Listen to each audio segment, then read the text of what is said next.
Everybody, it's time for the shop.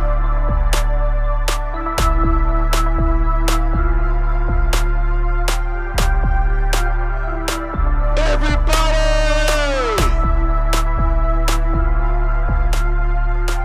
it's time for the shop. Hey, welcome to another episode of Decide, Commit, and Resolves, The Shop. Man, I tell you, I am so pumped up. I'm so hyped right now because I got one of my homies, one of my bestest guys, my homeboy, my friend, my pal, mentor, all that cool stuff, and a bag of chips, Robert Anthony, man. Robert, thank you for being on the show, man. Man, it's my pleasure to be here, brother. Like you said everything. You surmised it all. Good friend, good brother, man. You know, we go so far back. I know it. I think we mimic each other in a lot of ways, so it's a pleasure to be here, man.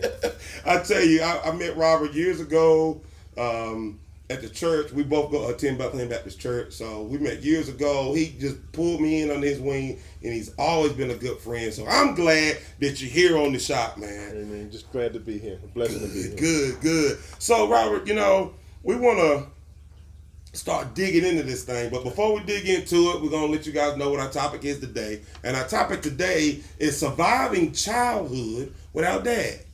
And we know that there are a lot of cases out here. Me, myself, I'm one of them who grew up without dad in the house. And it made a major impact on my life. Things that I missed out on, things that I could have been a part of because dad wasn't there. And I know there are a lot of kids out there now who are struggling with that. Grown men who are still dealing with those after effects. So we want to talk about it, bring some healing to it, bring some light to it. And that's why we brought Rob on the show. Yeah. So Rob, thank you for being on the show, man. So let's start off with, tell us a little bit about yourself, man. Well, I'm a husband, I'm a dad, I'm a brother. Okay. Proud father of 3. Gotcha. Again, 53 years old currently this past year, so God has been good in my life. Amen. And allowed me to see this journey thus far, realistically as we get into the conversation. It's one of those things based on the way we come up, the roads we've traveled, statistically, I'm not supposed to be here. But again, God has another word in that. So, yes, he does. Originally born and raised in New York and Harlem. Okay. Moved from Harlem when I was about 8 to Washington Heights, New York. Okay. Then, during those years of living up north, was back and forth. I spent a lot of my summers in Philly because my aunt and a lot of my other family members was there. My mother's originally down from Sumter, South Carolina, which that's where the bulk of our family is at. Okay. But spent the first 12, 13 years of my life up in the city. And again, because of the presence of what was going on up there, those types of things, she decided, look, it's time to migrate back south. Gotcha. So many things going on in the city so fast, and she just wanted to change the direction for me and my sister. So moved down when I was in middle school, finished out high school at Sumter High, first class to graduate from the new school, which is a big school down there, similar to Dorman High School. But moved and went to college, did 4 years, graduated from Morris College. Mm-hmm. Got my bachelor's in business with minor in accounting, and then eventually found my way up to Greenville, South Carolina, back up in 1990. I've been here since 1990. Married my wife from college, beautiful lady Miriam. Like I said, from that marriage, we got 3 good kids, two men and baby girl. So, I got you. God's been good, man. But again, we'll talk about it as we go forward, some of the things in life, the journey. But just blessed to be here, meet people like you and your family, man. It's been a blessing. So we've got an inherent family that we've kind of brought in now since we've been here. Yeah. You see a lot of that in people moving in certain areas from different places. But man, this is home. This is home. It's interesting, because you done brought up a whole lot of different things. You was up in the city. I'm quite sure that was a journey within itself. Growing up in the city as a young man, then you migrated here and having to deal with that transition. So a lot of your life has been about transitioning. You've been consistently transitioning. Yeah. And I think that's a good segue into what we're going to begin to deal with more and more. So give us a ride down memory lane of what your childhood was like, Rob. Man, I tell you, again, hustling, bustling in the streets of New York. Grew up first on 113th Avenue, Frederick Douglass Boulevard. Nowadays, if you see some of the older rap videos, P. Diddy and Notorious B.I.G., some of the shots that they got in there, even Jay-Z, shows a lot of Frederick Douglass Boulevard. Central Park's right behind where I grew up, man. And all I just remember, man, I went to PS 113, which was my first school right across the street from where I lived at, man. You know, remember all my childhood friends, a lot of stuff we did back in the day, because in the city, you know, we have fire hydrants on every street. Yeah, so we yeah. did a lot of block parties, man. We'd get some vegetable cans, cut them out from the bottom to the top. Go cut the fire hydrant on, shut the streets down, spraying water, man, those types of things. Really had a lot of fun in that in Philly. But New York, just remember running up and down the streets, man. I got a big wheel probably about my 4th birthday, and man, I ride that thing like I was driving a car. I didn't know no better, man.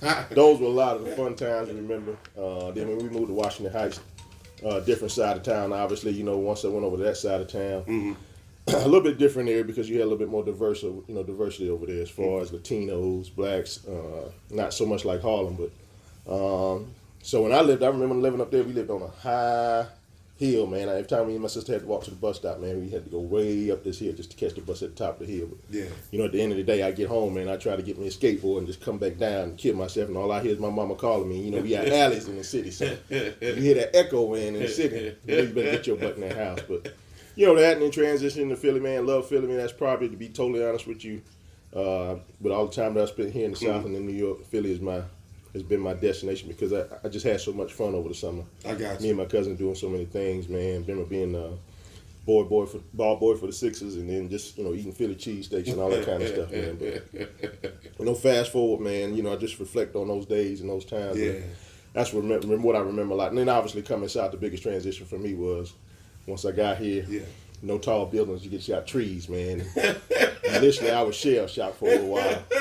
So I had to really get used to that, man. And it was tough at first. Yeah. That first year for me was, me and my sister both was really tough trying to transition to that. But at the end of the day, when you look at it, it was the best decision I think my mom could ever made based on both areas and you know, what we would have possibly been dealing with if we stayed in New York with everything that was going on, man. And you know, it's interesting because my wife, she's from New Jersey, and she's just right across the bridge, Right. you know, from New York. And she's told me a lot about those stories and whatnot. Oh, yeah. And just like her, when she came from New Jersey to here, she had to be countrified. Yes. And so you have become countrified. Yes. Welcome to the country, Robert. To the country, man. I'm a country boy, you know. I say that all day. So, what role did your father play in your childhood, Robert? And you know, to be honest with you, I think the first, you know, obviously when you're on baby 1, 2, 3 years old, you don't remember a whole lot. Yeah. But didn't see him a whole lot. You know, when we lived in Harlem on 113th and 8th Avenue, man, that was probably the majority of the time that I seen him. Because once we moved over to Washington Heights, you know, I didn't see much of him. I only recall my mom dating one other guy. And then, you know, he was a Dominican Republican guy that had his own business up in the area in which we were living at that time in Washington Heights, man. Real good fella. But, you know, my dad was never, you know, after about 4 or 5 years old, man, you know, then again, as we got older, we realized he had other family as well. Yeah. So, you know, fast forward, we found out, you know, we had 4 other sisters that I didn't even meet until my junior year in college, you know, and I took it upon myself, you know, wanting to go see him because that's, at that point in time, my junior year, it headed into my junior year in college, I told my mom, I said, look, you know, this guy's still living, I want to go meet him. I want to go have this conversation and kind of see what's up, see who he is. And that paralleled into me staying with my grandmother, my dad's mom, that whole summer up in New York, which at that time they was out on Long Island in Riverhead. And so just getting to meet him. So, you know, you just ask some questions, man. You could never rekindle all that time. Yeah.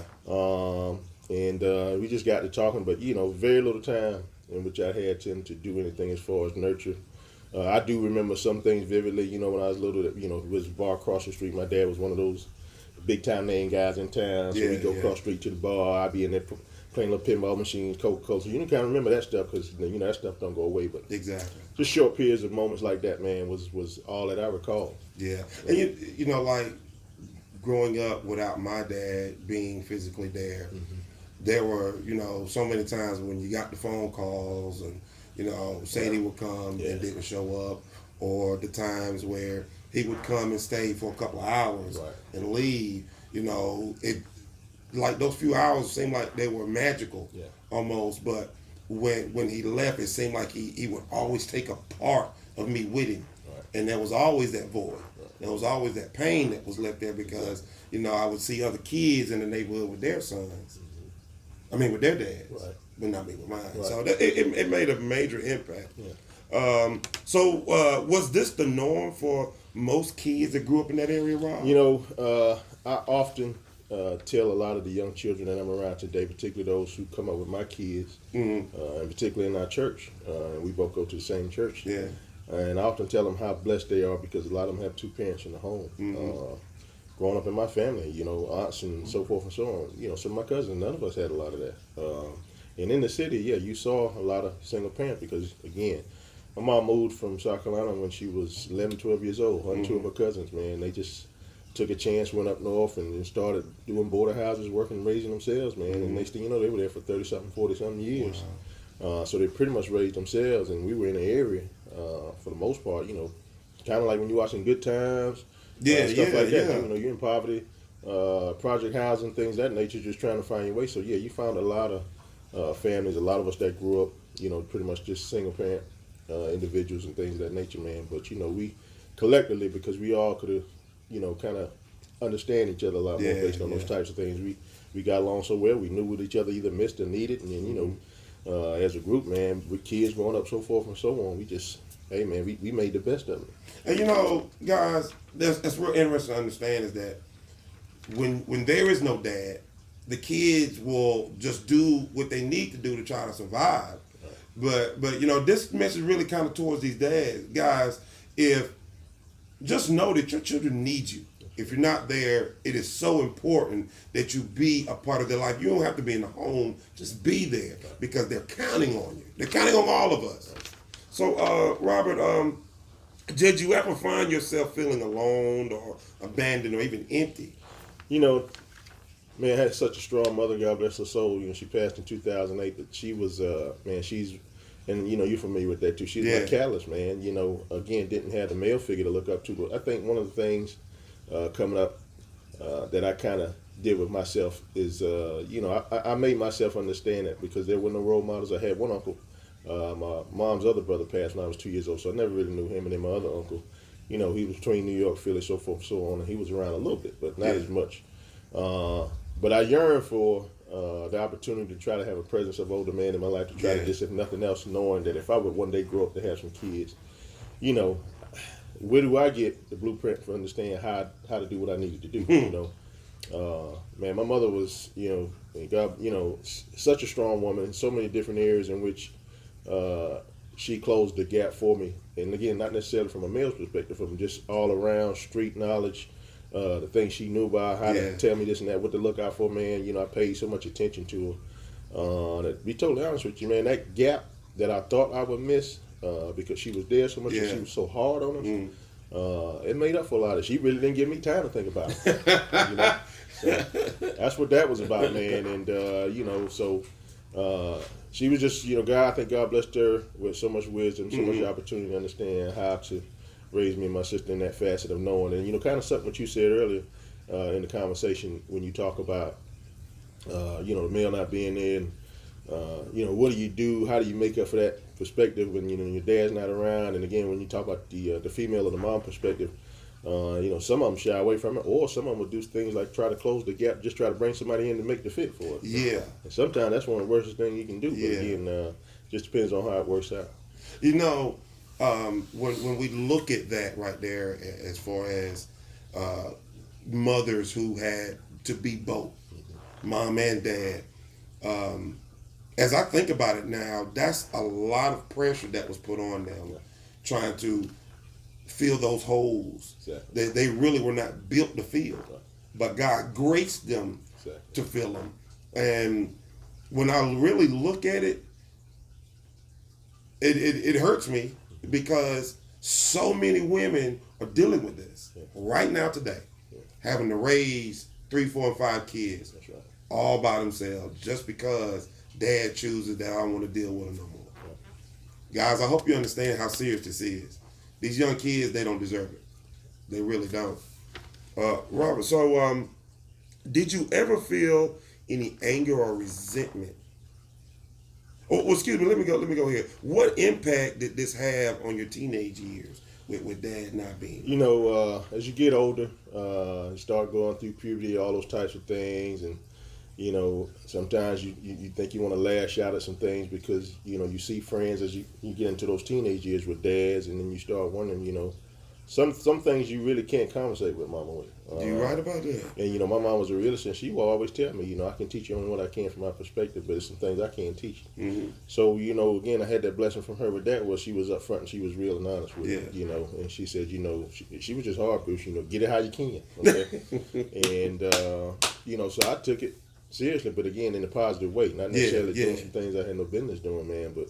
Yeah, comes time for sports, things of that nature, man. You reach out, look and see other kids' dads out there supporting those types of things, Again, didn't really have nobody to push me from that because my mom, she didn't even know anything about sports, but all of a sudden that's something I got into. I fell in love with because that was my segue. Exactly. Okay, and we moved down south, the boys' club, that was my second home. Okay. And so grew up and had some coaches in the various sports I played between football, basketball, that, they were some guys that took that gap on for me, that closed the bridge, that gap and bridged the gap. And that's when I started having an eye and said, hey, I would watch them too from afar. Okay. Because one of the things I think about my dad not being there was I always knew to throw red flags up and just not allow anybody to just come in. Wow. And so, with that wisdom I had just from learning and looking and talking with my mom, because she would throw those hints out there too. I made sure that I tried to, scope guys out too who I wanted to be in my line of fire from, things that I would learn from, man. But yeah, definitely you have those things, man. Because if you don't, you ain't human. I mean, it's part of your maturation process is part of life. Everybody wants to either have mother and dad there for at some point, if they can. So, did you feel any anger or resentment towards him?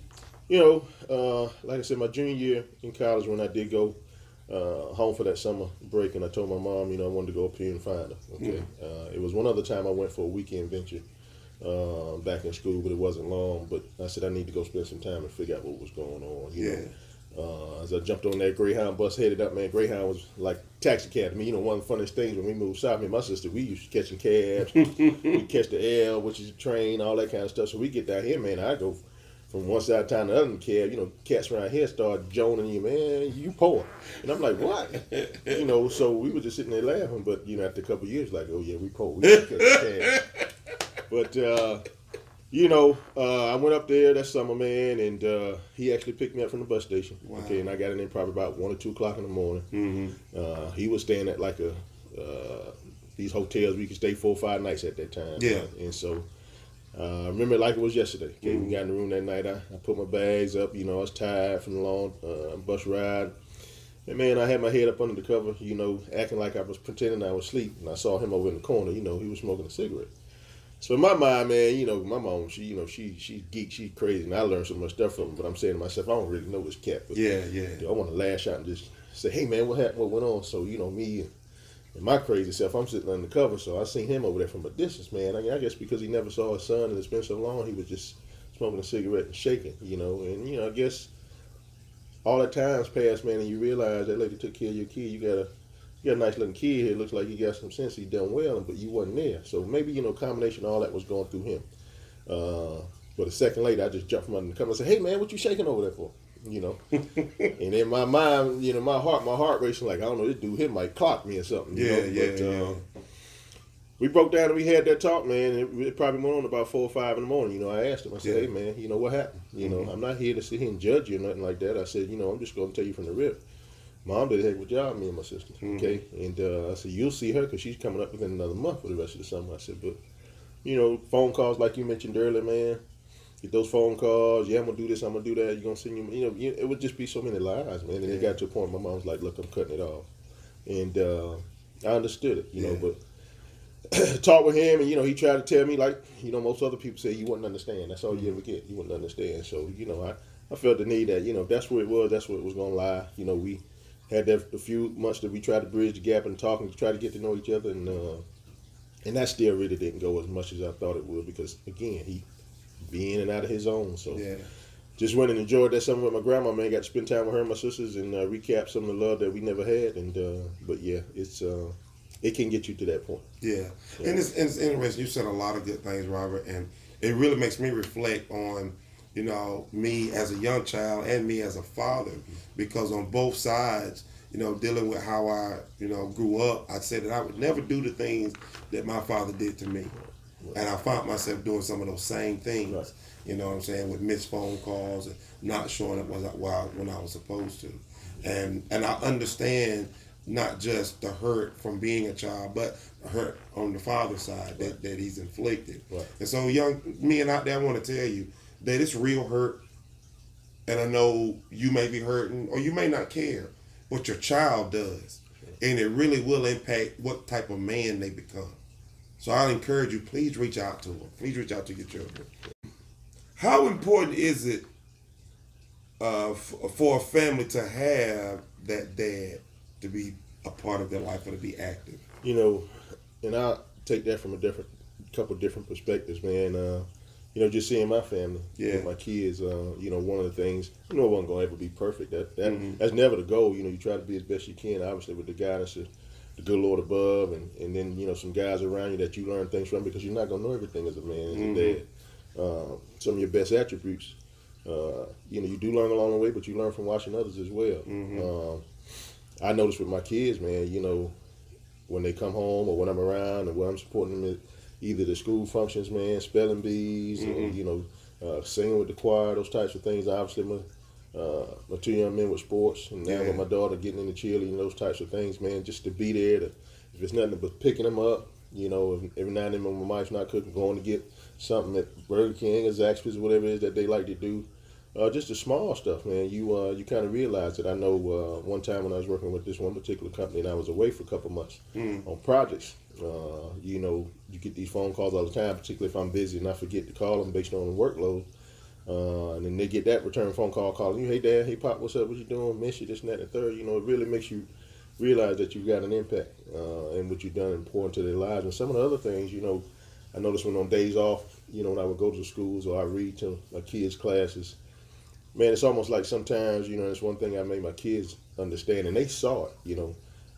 You see the kids that obviously don't have dads when you're doing things like that, and particularly after the reading or whatever's over with, how they gravitate to you. Yeah. You know, I know what that feels like because I was that kid. Exactly. And so, you know, that's one of the things with kids that I've either mentored or been around, and even some of these dads, man, because, you know, you got some guys our age still ask these questions, man. You know, how do you do this? How do you do that?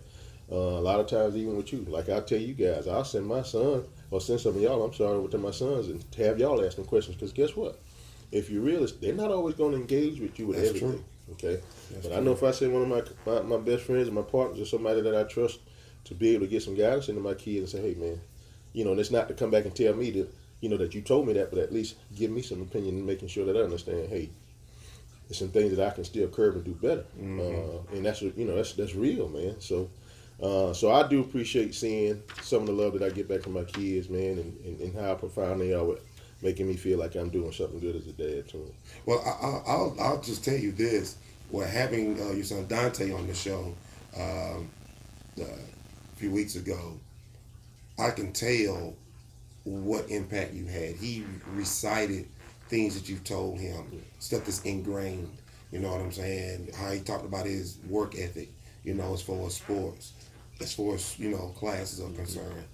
And it's evident you've done what you needed to do as a dad, man. Appreciate that. So, I mean, and it shows through him. Yeah. So you definitely are, I commend you on that, Robert. Likewise, you too, man. I commend you. So, what role has God played in your process with your kids, as well as, you know, your process with your dad? Man, I tell you, you know, coming up in New York, we didn't go to church. You know, I can't recall one time I've been to church now when we would take our trips to Philly. Obviously, my mom's older sister, you know, they cut about 2-3 years apart at the time. She was a church lady, so we knew when we went to Philly, man, on Sundays we better go to church. But it was funny to me and my sister because we'd be sitting up there, and then my cousins too, my aunt's kids, and be sitting up in there, seeing like it's about 12 hours, man. And we just be like, man, we gotta get out of here, man. I'm ready to go to the block. And so, you know, moving south, again, my grandmother and everybody was church-going folks, but my grandmother, you know, again, she didn't have transportation, but my other aunts would take her to and from church.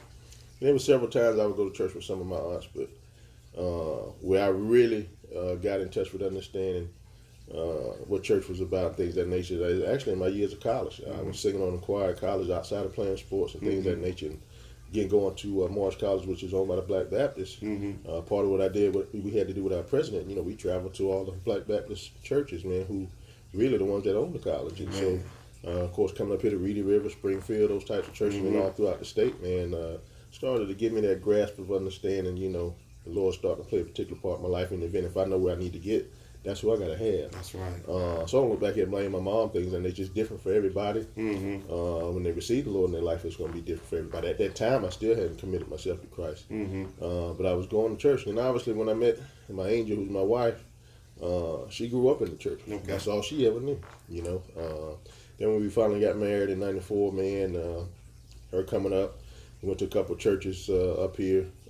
But obviously when we found Bethlehem, man, one of the things that really struck a chord to me was to see a couple things. The yearning that I had for men that I saw that empowered me. Yeah. But also to see so many men in church giving themselves to Christ and crying out. And man, when I joined Bethlehem, I hit the ground running. Amen. So it was a beautiful thing for me. Obviously, currently I'm we're officers in church today. Don't take that for granted at all. Yeah. We'll never be perfect, but at the end of the day, so long as we try to do things that we need to do in God's sight and be pleasing in His eye, you know, we'll be all right. But as it relates to my father, man, you know, during his years, he passed about 3 or 4 years after my mom passed away, and I obviously went up there. I told my mom when she was living, I said, man, if this something happens to this guy, it's just like a stranger. You know, she said, well, you know what, if I'm not here, or even if I'm here, you can go pay your respect to him. So me and my sister, we did do that. You know, he was sick. We flew up one time, came back and passed away, and we flew back up. And I was there in support, not only from my other sisters, but my grandmother, because my grandma and I had developed a strong relationship after I came and met her. But in the forgiveness part of it, you know, when you talk about what that did for me from a spiritual perspective, you know, it made me understand that I can't go any further if I didn't have that peace. And so, you know, talking to my grandma, me and my sister talked about it, and, you know, I just gave it to God, man. And, you know, I had done what I could do as a person. You know, there were several times, too, that my sister and I tried to get him down with us to visit the kids. You know, he never seen his grandkids, man. He never seen my sister's boys, never seen my kids. He would talk to them on the phone, but we never had that opportunity. And then I had to find myself doing what my mother did back in the day. He would talk to them, and I remember when Dante was about 5 or 6 years old, and my dad would call periodically. You know, I was at work. I was working FedEx at the time. Sometimes I'd be out there 8, 9 at night. And I got home. Demetrius was like, Daddy, you might want to get Dante. Matter of fact, he was on the phone with him. I just came into the house, and I said, what's wrong? He said, well, Papa telling him, he keep telling him he's coming to see him, and Dante just had enough. And he was like, man, you're not coming down here. You don't need to be telling me you coming down here. So, you know, I had to cut that off, man. And I hated to do that, you know. But again, then I would have to live with the pain of them saying, you know, why not go through this? And the thing that I didn't want was that cycle of confusion. And so I had to make a hard decision. And he and I had that conversation. But, you know, right now, you know, like I said, I'm just blessed, man, that those kids are doing extremely well. And again, you know, I'm an advocate and understanding it takes a village, man. This ain't just me. This is my wife, man. It's people like you, your family, church family, you know, mentors of people in school, church. It's an abundance that it takes, man. So we're thankful of the extended family that we've got to even bring it to this point. Man. Well, Robert, our last question, man. What advice would you give our viewers who are struggling with overcoming this hurt and pain of growing up without dad? You know, first of all, you know, and for everybody it's different. The approach and how they're raised and what they look at, and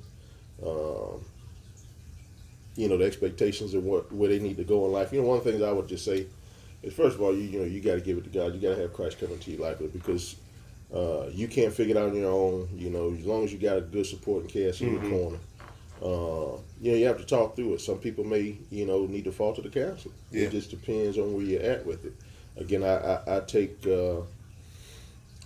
all regards to the fact that I had such a strong mother that pretty much helped me and my sister through that process. And then, you know, surrounding myself around great people, great men to help me understand how to be a blueprint in the event once I have kids on what to do. But it is, it's a challenging thing. You know, one of the things and the reasons why once I came up here, I loved coaching. I loved to be around kids. I loved doing the things in church and facilitating stuff with young kids. Is once you've been that kid, you understand it. And so you have an outpouring of wanting to do the same things to at least be an extension to help and make a difference in somebody's life. Man. Exactly. So guys, hey, listen, you heard it right here on the shop from our brother, our friend, Robert Anthony. He's just giving you some tips on how to overcome this struggle.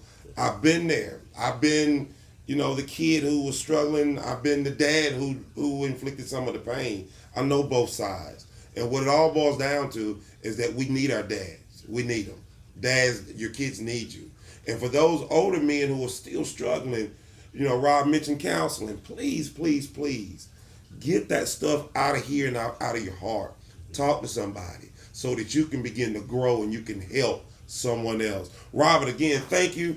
Man, I really appreciate you coming on the shop, man. I really appreciate it. I really do, man. Hey, look, we in every show with a motivational quote. And so our thought today is, if you want to get started, then stop talking and start doing. Nothing will change until you take a stand. You heard it here on the shop. Decide, commit, and resolve.